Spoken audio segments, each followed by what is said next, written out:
We're going to prove that same side interior angles are supplementary. We can start off with what we're given. M is parallel to N. So we're trying to prove 3 and 6 are supplementary.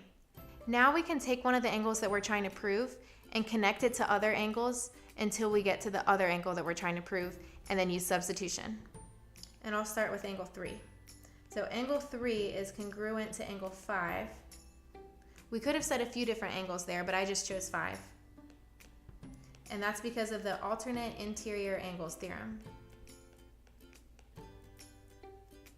Now we got to 5 and we want to connect it to 6. So by looking at it, we can see that 5 and 6, their measures add up to 180 degrees because they're a linear pair.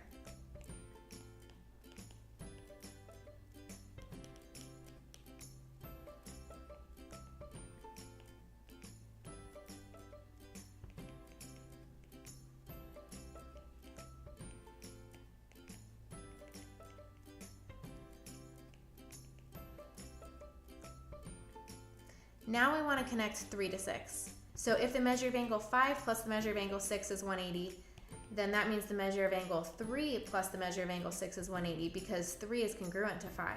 So we can substitute 3 in for 5.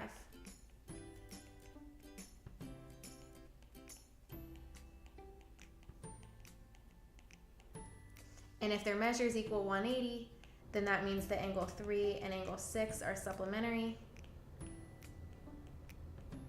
by definition of supplementary.